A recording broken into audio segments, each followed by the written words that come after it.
Olá, eu sou Edmilson Marques e este é o podcast Inclusive.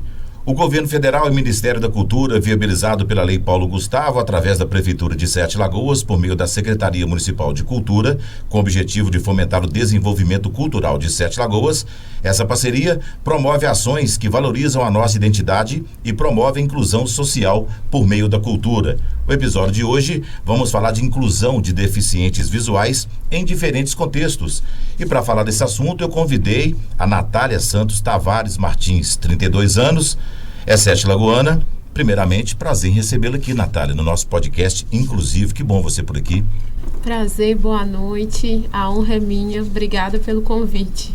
Natália, nesse episódio de hoje, a gente vai falar um pouquinho sobre o deficiente visual. Eu estava fazendo algumas pesquisas, tem algumas características, né? Eu vi aqui que tem a cegueira, que é a perda total da visão, a baixa visão, que é a perda parcial da visão, e a deficiência visual moderada, que é a dificuldade de realizar tarefas visuais. A deficiência visual, ela pode ser causada por condições congênitas, doenças, lesões ou envelhecimentos. Eu gostaria que você contasse um pouquinho da sua história, para a gente fazer uma linha do tempo, para chegar até os dias de hoje, para a gente falar um pouquinho de inclusão, que é o tema do nosso podcast. Mas conta um pouquinho dessa história. Você já nasceu com essa deficiência? Você adquiriu no decorrer da vida? Conta um pouquinho da sua história. Claro. Nesse contexto, né, a minha deficiência ela é a cegueira total. Eu não enxergo nada. Não é baixa visão, nem nenhum desses contextos. Eu nasci de 7 meses, nasci prematura. E eu não nasci com os pulmões formados, então eu precisei ficar no hospital para completar essa etapa. Eu fiquei no hospital 2 meses e para que o pulmão se formasse, foi necessário aumentar o oxigênio da incubadora. Eu deixo bem claro que não foi um erro médico, porque as pessoas, né, às vezes escutam a história e pensam que é um erro médico e não foi. Foi uma escolha, literalmente, para me manter viva, né? Então, eles aumentaram essa dosagem do oxigênio e o aumento causou uma pressão que causou descolamento de retina. Então, eu não nasci cega, mas eu saí do hospital cega, desde criança, desde bebê. E não foi imediato a descoberta. Minha mãe, ela, com mais ou menos, eu com 4 meses, ela percebeu que tinha alguma coisa errada, né? Coisa de mãe, que eu não fixava o olho, não me chamava atenção igual as outras crianças, às cores, essas coisas. E aí ela me levou no oculista, teve um processo que eu fui fazer exames em Belo Horizonte, e aí ficou constatado que foi descolamento da retina por causa dessa questão de ter sido prematura. A gente percebe que há vários casos, né, de crianças que nascem prematuras e ficam ali na UTI, né? E tem, assim, uma estatística de que todos necessitam desse oxigênio, ou é, de repente, a pressão maior, no seu caso, que causou essa lesão? Porque, às vezes, a gente vê, nasceu prematuro, teve que ficar na UTI. Sempre precisa desse oxigênio, ou foi o aumento desse oxigênio no seu caso, não, especificamente? É específico. Eu estudei com uma pessoa, inclusive em Belo Horizonte, que era o mesmo caso. Pelo tempo de nascimento, eu nasci com 30 semanas. 30 semanas não são nem 7 meses, né? 7 meses. Então, nesse caso, era necessário, porque o pulmão, que é um dos últimos órgãos a ser formados, ele não estava pronto ainda. Então, era imprescindível o oxigênio por ser o pulmão. Até mesmo sem o oxigênio também, você corria risco de nem continuar viva, né? Isso. Tinha necessidade daquele oxigênio mesmo, né? É. E aí veio essa lesão que acabou que você, então, já nasceu, assim, praticamente, né, da sua vida inteira, você não enxerga. Exato. Zero. Zero. Não tem aquela coisa de parcial e nada. Não. E quando eu era criança, eu enxergava claridade, só que... Vultos. Não, claridade mesmo, se a luz está acesa, se a luz está apagada. Hoje eu ainda consigo ter essa percepção, mas tem que ser uma luz muito forte, uma luz de celular no meu rosto, a luz do computador, ela me incomoda. E por acaso, assim, chegou-se a um momento, depois dessa lesão, né, depois da descoberta da sua mãe, e aí já foi constatado, existia a possibilidade de reverter essa situação? Não. O descolamento de retina é um dos poucos casos que ainda não tem nenhuma mudança, nada da medicina. Na época eu cheguei até a fazer uma cirurgia, eu era bebezinha, fizeram uma cirurgia, mas não foi uma cirurgia que teve efeito. Uhum. E a sua adolescência, quando você é criança? Assim, claro que você vai se adaptando ao ambiente o tempo todo, né? Sim. Até os dias de hoje, claro. Mas como é que foi assim, você se adaptar como criança, em meio a tantas crianças o tempo todo? Qual a dificuldade maior que você acha que você obteve lá atrás? Primeiramente, eu tenho que ser grata à minha família, né? Porque minha família nunca me criou fazendo tanta diferença. Para vocês terem ideia, as pessoas da minha casa brincavam comigo de pique-esconde. Como se eu estivesse vendo todo mundo e correndo atrás de todo mundo. Natural. Natural. Até hoje é muito natural. Eles esquecem que eu sou cega. Não lembra? Tamanha naturalidade. Só que eu costumo dizer que a criança é muito cruel. Uhum. É pesado isso, né, gente? Mas é verdade. Porque a criança, ela é dotada de uma inocência, então acaba que ela é cruel mesmo, assim. Uhum. Mas inocente, né? Mas inocente. Mas na época da escola, e principalmente de criança, foi uma época mais complicada. Eu coloco ali do terceiro período até a terceira série. Foi complicado, porque ficava bem evidente na escola essa diferença. E até mesmo, não é como hoje. Eu costumo dizer que hoje as crianças elas têm mais consciência das diferenças, né? Uhum. Antigamente não tinha, era muito natural. Se você pensar, você com certeza tinha um apelido na escola. Uhum. E aí, no meu caso, era com a cegueira, era ceguinha e tudo mais. Então, no começo, foi muito complicado lidar com isso. Mas quando eu fui crescendo, eu fui acostumando. E também com 9 anos, mais ou menos, eu fui estudar em Belo Horizonte, no Instituto São Rafael, que é uma escola própria para cegos. E foi um período muito importante para a minha adaptação, que você falou da adolescência. Foi primordial para eu chegar na adolescência. Eu acredito que se eu tivesse continuado na escola, que a gente chama de escola regular, né? Eu teria chegado na adolescência revoltada com aquele tratamento das crianças. Mas o tempo, eu fiquei 4 anos estudando na escola só para cegos. Então, foi primordial para a inclusão. Até o convívio diário com as pessoas do tempo todo, né? Com a mesma deficiência. Isso. É uma adaptação natural, né? Mas assim, você sentia naquela época, a gente está acabando de falar que a criança é muito inocente, né? E às vezes cruel. Mas você sentia, porque hoje em dia é bullying, autoestima baixa, né? Tem casos extremos, né? Que as pessoas não suportam, né? O tipo de bullying chega até a se suicidar. Mas enfim, naquela época você sofria um certo bullying, mas a naturalidade do passado, as informações também, acaba que você envolvia naquela brincadeira. Sim. E suportava aquilo sem maiores transtornos, né? De angústias. Eu ouso dizer que isso fez bem pra minha vida adulta, que hoje, se você conviver comigo, você vai me ver fazendo gracinha. Você acaba que você mesmo. usa isso como uma ferramenta para quebrar o gelo, vamos dizer assim, né? Eu brinco com minha deficiência. Eu brinco com minha cegueira. Fica até mais leve a situação, Sim. né? Claro.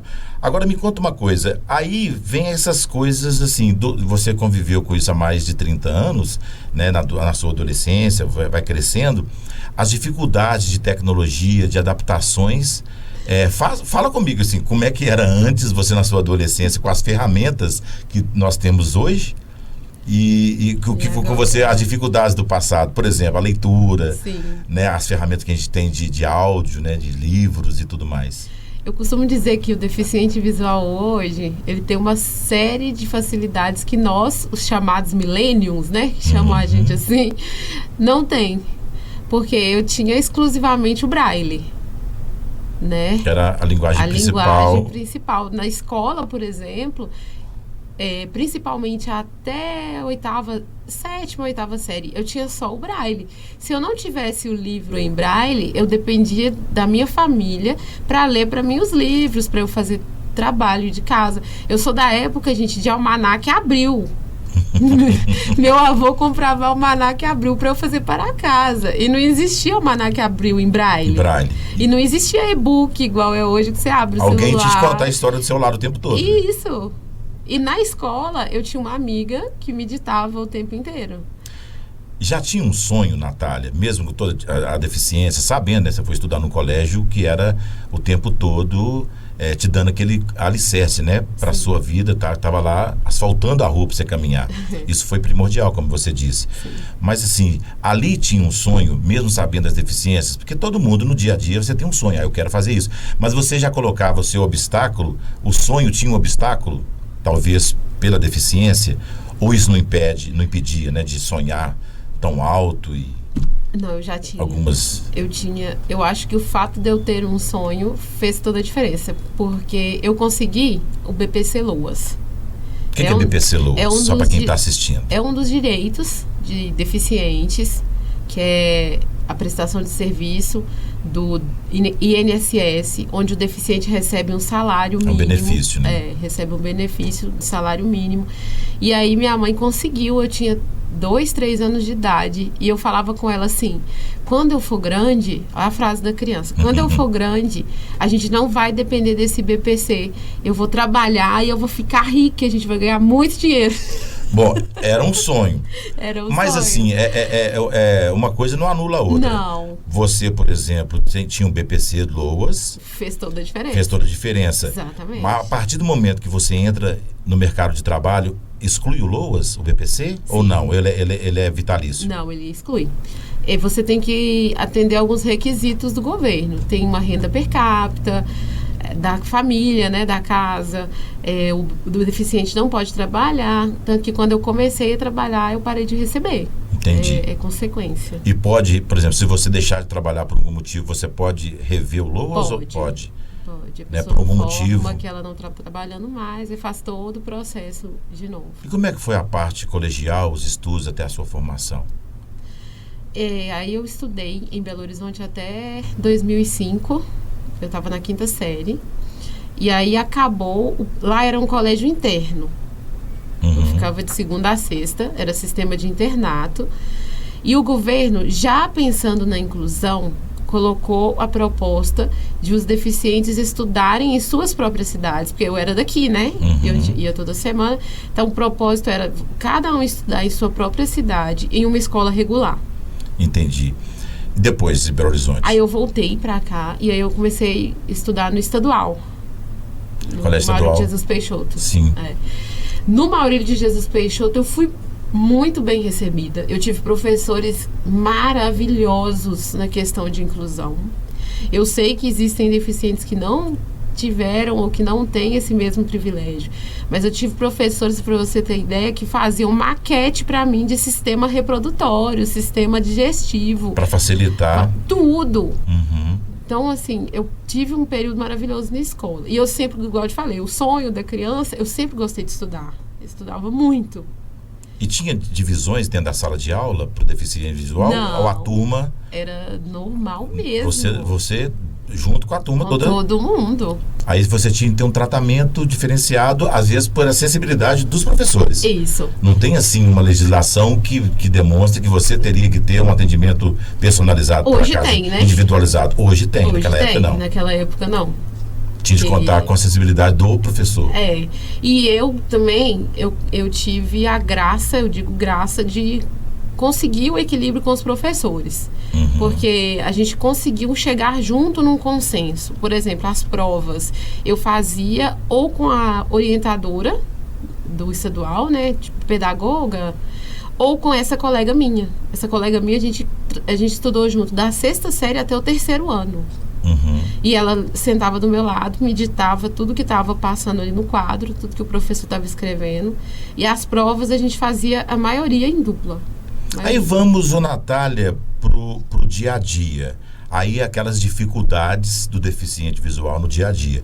A gente sabe muito bem que não tem uma cidade adaptável, pensada para um deficiente visual. Me conta as angústias de ser um deficiente visual para se locomover, por exemplo. Eu vou te contar que esse é o meu maior problema em Sete Lagoas. Ainda? Ainda. Porque, por exemplo, eu ando em Belo Horizonte sozinha. Sério? Sim.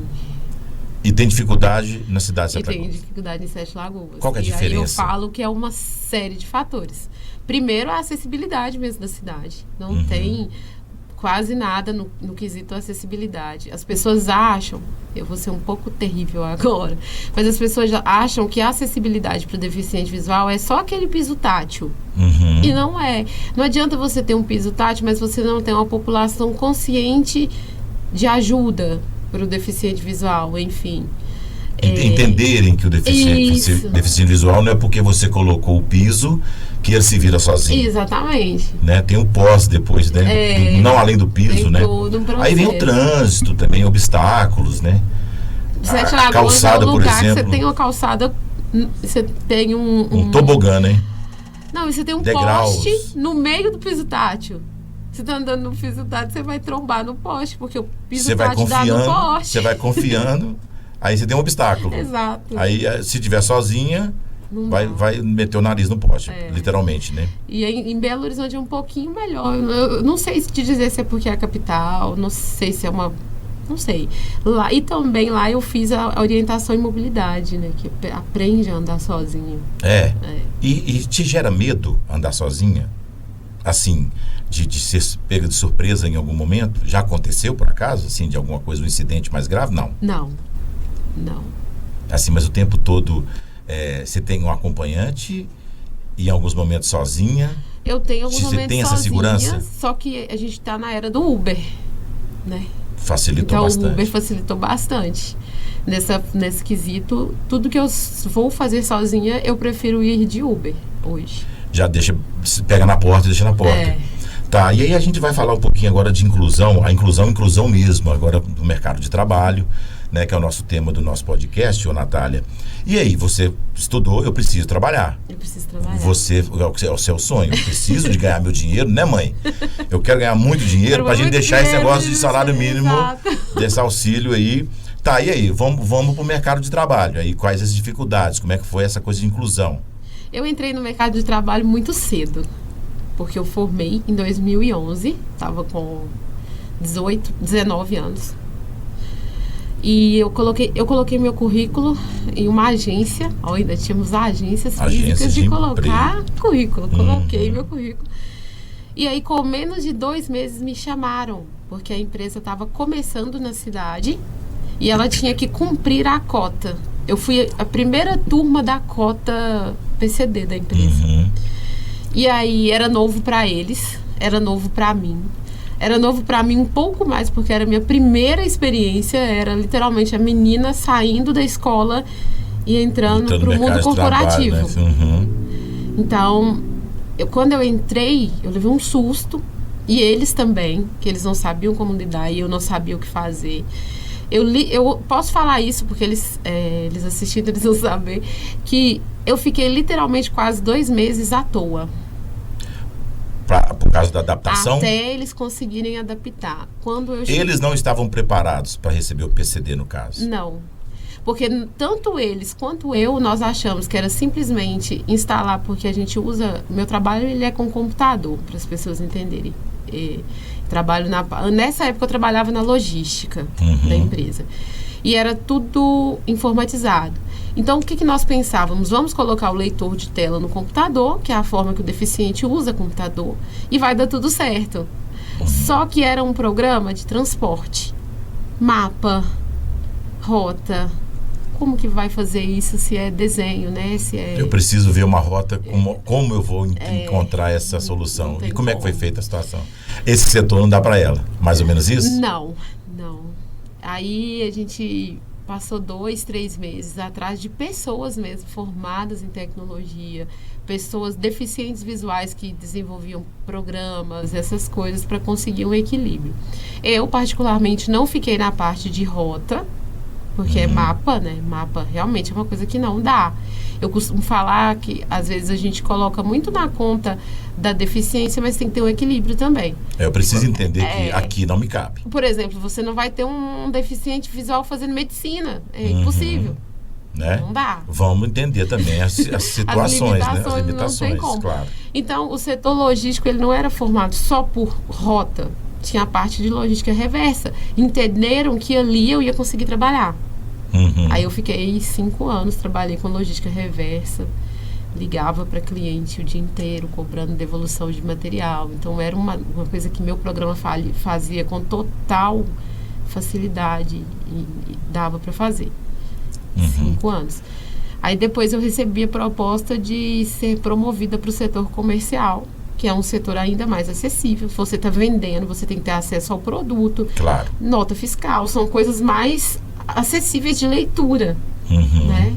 Era um sistema mais acessível e eu estou nesse setor já tem 7 anos. Você tem amigos deficientes, claro, com certeza, né? Qual a maior dificuldade para incluir, né, a inclusão do deficiente visual? Claro que a gente fala do PCD, tem acessibilidade, cadeirante e tudo mais, mas o deficiente, você vê nos dias de hoje, com todas as ferramentas, Natália, né? A gente tem facilidade para ler um livro hoje, né? Audiobook e tudo mais. Mas você ainda acha qual a dificuldade maior para essa inclusão? Apesar das cotas. Vamos imaginar que não existe as cotas. O aceitar o deficiente visual, porque a capacidade intelectual é indiscutível. Sim. Né? Você tem só uma limitação. Qual que você acha a maior dificuldade? Eu acho que a maior dificuldade é essa, entender isso. Muito hoje é feito pela obrigatoriedade da cota.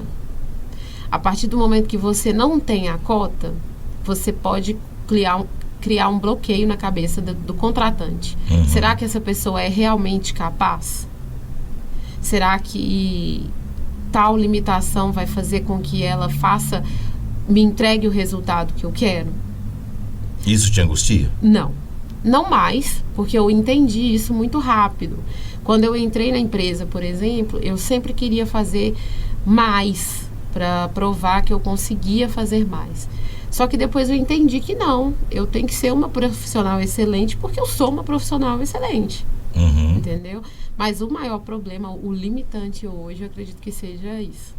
Independentemente de cota, né? Eu sei que eu produzo, eu faço o serviço com maestria, né? Apesar da deficiência. Então, se puder falar assim, não, a Natália hoje não é mais PCD, pode passar a vaga para outro exemplo, né?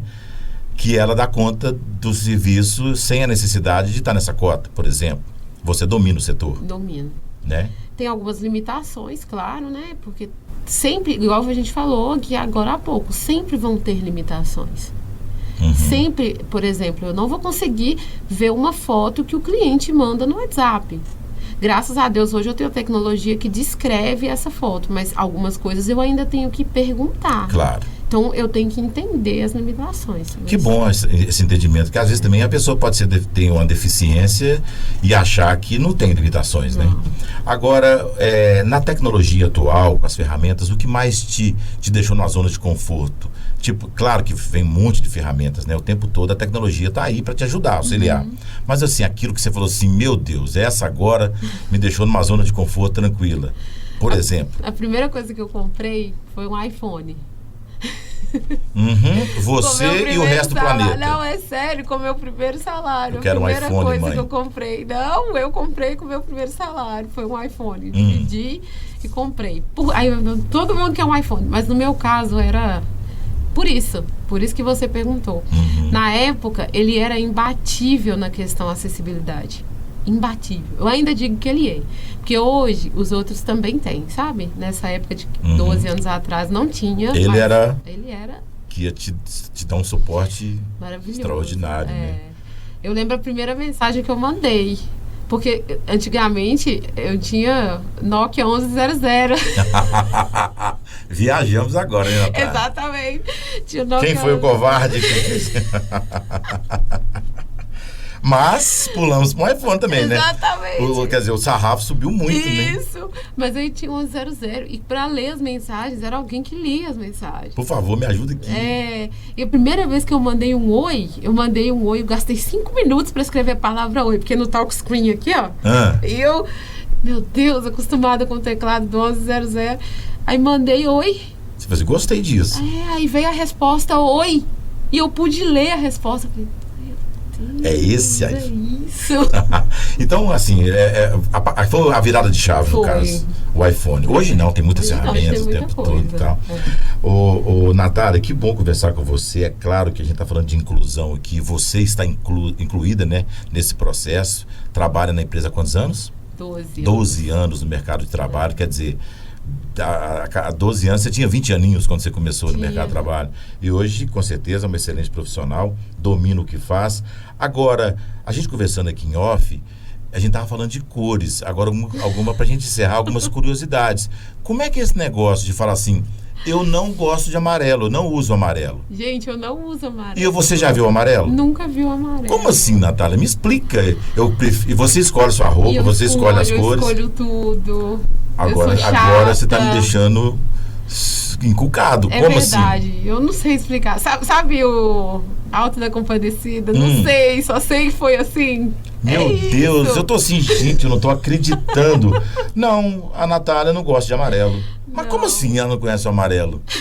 Azul eu sei que, sei que você não gosta por causa do Cruzeiro, mas por isso é causa do atleticana. Cruzeiro. Pois é. Que bom. Agora, mais algumas curiosidades no dia a dia, por exemplo, já foi surpreendida, assim, por alguma coisa, assim, como assim, deficiente visual e você pega de surpresa com algo? Ô, gente, Por exemplo, chega uma pessoa que fica caladinha e você fala assim, eu precisava de ver essa pessoa, é uma surpresa? quando a minha mãe muda alguma coisa de lugar, aí eu tenho que acostumar com a coisa de novo. Parabéns, né, mamãe? Colocou um sofá logo no corredor. Exatamente, Obrigado. gente. Aí a gente muda muito, né? A gente é dessas, a gente muda demais. Aí muda de casa, eu tenho que acostumar de novo. Nossa, aí é uma covardia tremenda, hein? Meu Deus do céu. Muda de casa, muda de novo. toda a Aí história. eu fico uma semana batendo nas coisas. A canela anda daquele jeito. Ô, Natália, o que você fala pra gente dessa parte de inclusão, né, de deficientes visuais em diferentes contextos? Tá mais fácil no dia a dia de hoje? Tá tendo sensibilidade por parte dos governos, né, dos estaduais, municipais?